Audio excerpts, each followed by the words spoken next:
Welcome সবাইকে পেট কর্নারের আরও একটি নতুন ভিডিওতে।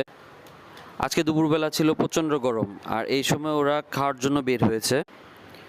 আমাদের কুকুরের রুমগুলোতে মিস্ট না থাকা, ওরা বের হওয়ার পর আমরা এই পানির শরীরের ছিটা দিচ্ছি, মানে এক প্রকার মিস্ট দিচ্ছি। এতে করে ওদের ডিহাইড্রেশনটা কিছু হলেও কমবে। আর খাওয়া শেষ হওয়ার পর পাটা ভিজিয়ে ওদের কুল করে তারপর রুমগুলো পরিষ্কার করে আবার ঢুকিয়ে দেওয়া হবে। আর যেখানে খাওয়া দাওয়া করতেছে এই জায়গাটির ওপরে অনেকগুলো গাছ আছে, আমাদের অনেক শেড আছে।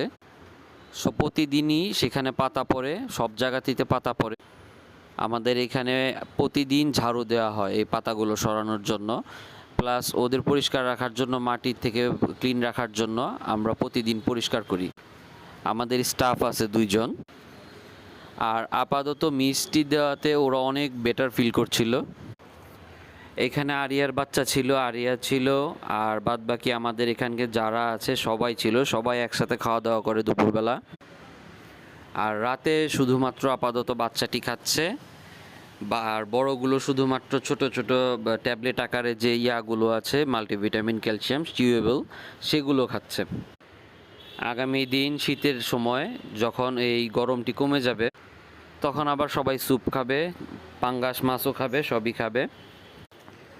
আর শীতে আরও বেশি প্রবলেম হয়, যেটা হচ্ছে ডিহাইড্রেশন। ওদের গোসলের পর অনেক রকম কেয়ার করতে হয় স্কিনের জন্য, ফারের জন্য। আর এই এরিয়াটিতে অলমোস্ট ওদের পটি ট্রেন করে ফেলেছি আমরা। এখন মাটি এরিয়া থেকে ওদের সরিয়ে এইখানে ছেড়ে দিয়ে এইখানে খাওয়ানো হয়ে গেলে এইখানে পটি করিয়ে ফেলি আমরা। ভিডিওতে ইনফরমেটিভ লাগলে লাইক দিয়ে দিবেন, আর কমেন্ট করে জানাবেন আপনাদের পছন্দের কুকুরটি কোনটা। এখানে দেখা হচ্ছে নেক্সট ভিডিওতে।